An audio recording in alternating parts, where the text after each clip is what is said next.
Oke, Assalamualaikum warahmatullahi wabarakatuh. Salam pencak silat, salam satretanan, salam perdamaian bagi seluruh pesilat Indonesia.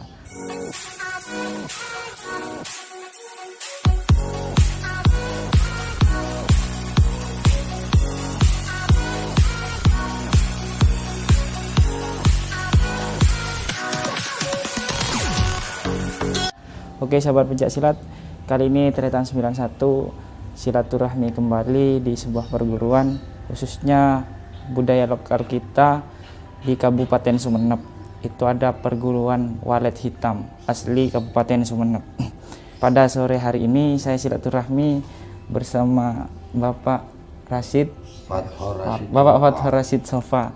Beliau guru besar dari perguruan Walet Hitam. Alhamdulillah saya mendapat kesempatan kali ini bisa silaturahmi langsung dengan beliau, sahabat pencak silat. Oke sahabat pencak silat, langsung saja kita perkenalan dulu dengan beliaunya, monggo. Baiklah, Assalamualaikum warahmatullahi wabarakatuh. Saya perkenalkan diri, nama saya Fathur Rasid Sofa. Itu Sofa sebuah titel, tapi bukan titel akademik, tapi titel orang tua. Itu. So itu Yusuf Al-Subliya, itu ayah saya. Sedangkan Fa itu Fatimatu Zuhro, gitu. Jadi saya singkat Sofa. Oh, disingkat juga. Dan semua anak-anak saya itu belakangnya ada sofanya, gitu. Jadi saya mendirikan perguruan ini kembali pada perguruan itu selama saya masih bujang sebenarnya. Masih muda ya? Masih muda. Tapi bukan di Sumeneb, di Surabaya saat itu. Pulang ke Sumeneb saya dirikan resmi perguruan silat selat. Ada nama selat. Selat itu aliran. Oh, aliran. No? Ya, kalau di Pamekasan pamor. Itu loh. Jadi Walet Hitam ini bernama Perguruan Silat Selat Walet Hitam Indonesia, gitu. Namanya. Pusatnya di Sumeneb. Adapun cabang-cabangnya itu sudah menyebar, ya, dengan susah payah, perjuangan penuh, pengorbanan, akhirnya Allah mengabulkan permintaan saya, sehingga perguruan yang saya bimbing ini melesat kemana-mana, gitu loh. Kalau di Sumeneb saja semua kecamatan ini menjadi cabangnya. Ada tempat masing-masing? Ada tempat masing-masing. Kalau di Kabupaten Pamekasan itu cabang juga. Adapun di Kabupaten Pamekasan di setiap kecamatan itu ranting namanya. Kalau kecamatan ranting? Ya, kalau di lain Sumeneb. Oh. Kalau di Sampang ya begitu juga. Di Bangkalan begitu juga, Surabaya dan seterusnya, gitu. Jadi sampai di Kalimantan Barat, Kalimantan Timur, Ambon, Bali.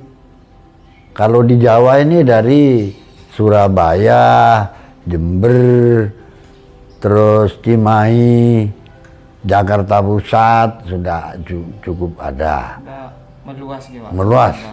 Sampai ke Malaysia, gitu loh. Malaysia sampai ke Korea Selatan. Sudah internasional. Ya. Sebenarnya dari Yugoslavia itu dulu ada. Sebelum Korea Selatan itu ada, Yugoslavia mendahului. Yugoslavia. Ya. Itu yang membawa orang Sumeneb juga? Bukan. Dia privat ke saya untuk mendirikan pamit itu loh. Tapi karena mungkin dengan adanya perang dan sebagainya, lalu putus komunikasi. Gitu. Ya ada penterjemahnya, kalau dulu ponakan saya penterjemahnya karena dia berbahasa Inggris gitu loh. Jadi itulah, dari perguruan ini diutamakan pembinaan itu pada akhlak. Akhlak utama. Cuma tidak meninggalkan sifat-sifat sesuai dengan di rimba persilatan, sifat sastria. Ini banyak sekarang, habislah sifat sastria itu. Karena tujuannya kemenangan, poin. Pertandingan. Ya, pertandingan. Akhirnya sifat jantan dan sastria itu hilang. Nah, ini yang sangat disayangkan. Indonesia ini gudang pencak silat. Tapi kenapa kok tidak bisa mempertahankan? Saya minta juga pada PB, IPSI, ini hendaknya bisa memantau lah agar citra pencak silat tetap unggul gitu, tetap ada di atas, berkibar, sifat-sifat jantan dan sastria gitu. Bukan setelah mukul lari, itu bukan sastria, akan hilang sudah. Kalau mukul lari loh ini, sedangkan di pencak silat sekali berhadapan itu sudah teknis-tekniknya ada, kan begitu. Lah itulah. Mau tanya Pak, Ya. mengenai perjalanan panjenengan sampai mendirikan perguruan ini seperti apa Pak? Oh, kalau asal mulanya ya, di sini di Sumeneb ini banyak orang yang sangat merahasiakan itu, utamanya dari kaum darah biru itu. Ya, akhirnya orang-orang seperti awam seperti saya ini ndak bisa belajar. Karena itulah maka saya mencoba pulang dari perantauan, saya coba mendobrak masalah ini. Akhirnya saya dirikan secara umum sudah. Ya, berdirilah perguruan Walet Hitam gitu. Tahun berapa berdirinya Pak? Kalau di sini berdirinya 74. Oh, 1974. Ya. Sebenarnya di Surabaya saya mendirikan tahun 70. Gitu. Cuman belum bernama Pak? Ya, bernama. Masih namanya Sri Timas. Oh, Sri Timas. Ya. Sebelum Walet Hitam. Sebelum Walet Hitam. Karena pulang ke Madura, saya robah sesuai dengan bahasa Maduranya, identik dengan adat istiadat dan akhlak gitu. Burung walet ini dikenal penyabar, lemah lembut, kan gitu. Bulunya hitam, identik dengan kesenangan orang Madura. Pakaiannya hitam, kan begitu. Jadi saya beri nama Walet Hitam gitu.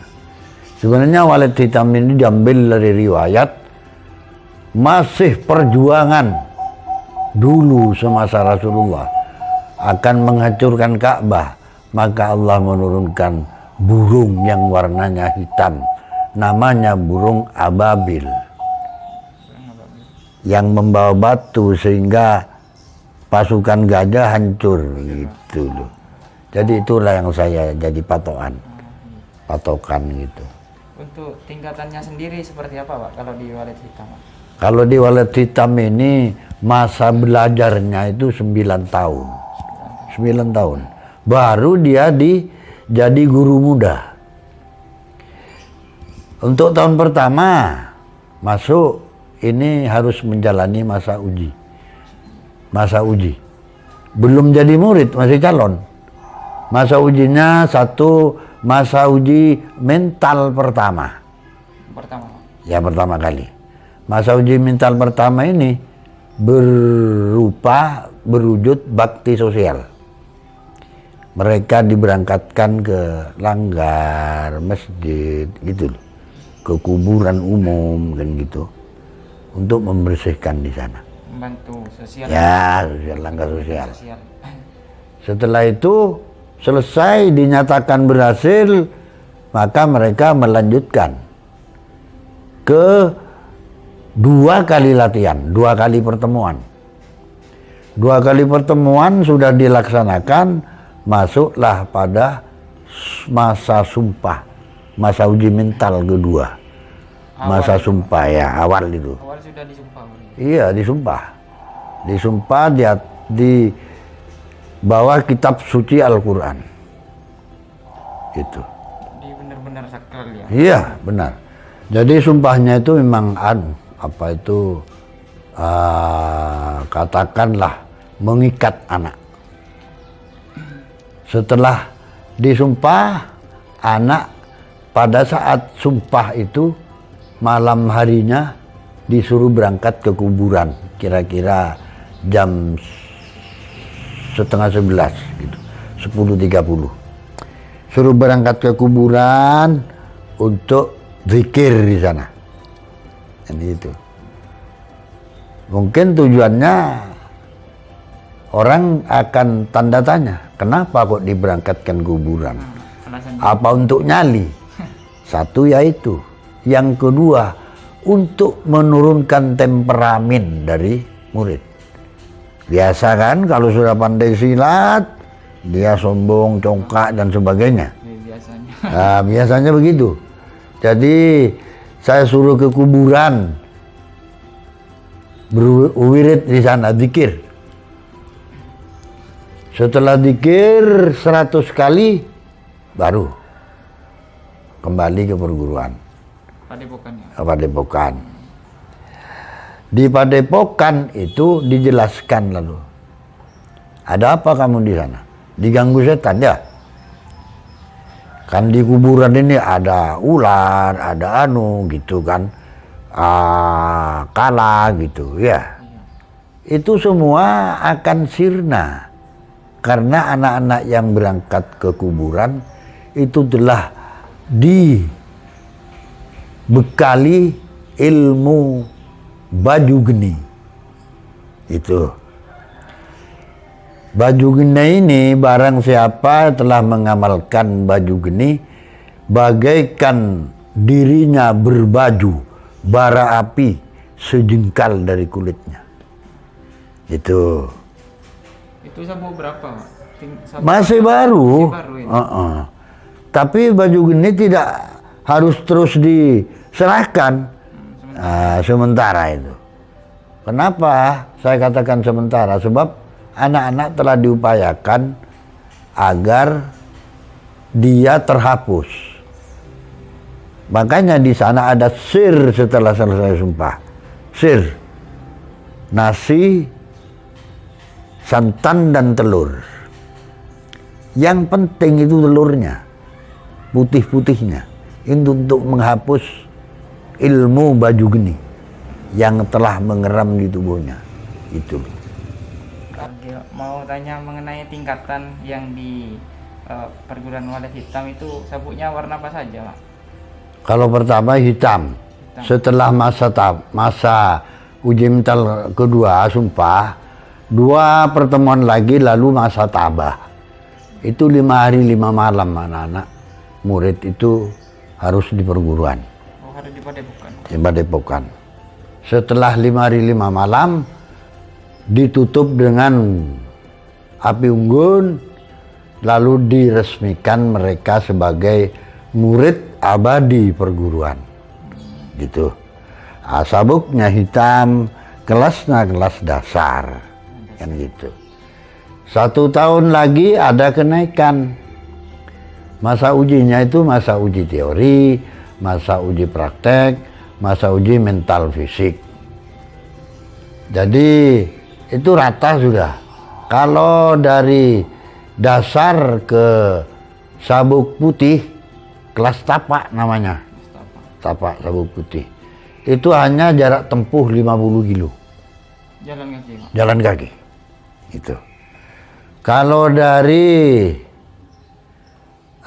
tapak ke ekor itu 80 kilo. 80 kilo. Ya. Kalau dari ekor mau ke sayap, sabuknya hitam. Sabuknya merah sudah. Ya. Itu 90 kilo. 90 kilo. Kalau dari kelas sayap ke paruh bawah, sabuknya merah, kalungnya hitam. Ada kalungnya. Ya, itu dari Bangkalan. Jadi anunya sampai di sini 100 berapa gitu, 125-an. Ya, dari Bangkalan. Kalau dari paruh bawah ke paruh atas itu harus dari Kamal. Jarak tempuh 175 kilometer. Jadi kelas paruh atas, kelas ram gitu, dari sana perjalanannya. Filosofis di burung tersebut gitu. Iya. Itu semua diambil dari paruh bawah, paruh atas, kan begitu. Lalu kelas ram, mengeram sudah. Kan kalau sudah mengeram berarti bertelur, ya kan. Sesudah itu baru dilepas dia untuk mengembangkan perguruan. Itu sudah tingkat berapa Pak kalau sudah jadi pelatih walet hitam itu? Itu 9 tahun. 8 tahun belajar, latihan. 1 tahunnya itu bakti masyarakat. 1 tahun. Baru dilantik sebagai guru muda. Jadi lengkap 9 tahun. Itu. Terakhir Pak, Ya. kesan-kesan dari panjenengan untuk pencak silat yang ada di luar, mungkin khususnya juga anggota walet tersendiri, monggo Pak. Kalau saran saya bagi murid khususnya walet hitam, itu jagalah nama diri sendiri, keluarga, dan nama perguruan yang terakhir, kan gitu. Yang kedua, pada semua pencinta pencak silat saya titip, peliharalah pencak silat ini, karena pencak silat ini besar jasanya. 1, kan begitu, membuka gerbang kemerdekaan Indonesia. Ini pencak silat. Jadi kalau saya paparkan itu sangat luas dan banyak sekali. Cuma pada pencak silat itu sendiri harusnya menjaga citra dan melestarikan budaya warisan nenek moyang bangsa Indonesia. Kan begitu. Loh, kalau bukan bangsa sendiri yang akan melestarikan dan memelihara, siapa? Kan gitu. Nah, pada generasi muda seperti saya sudah sepuh, kalau di Jawa Timur masih dianggap sesepuh pencak silat masih.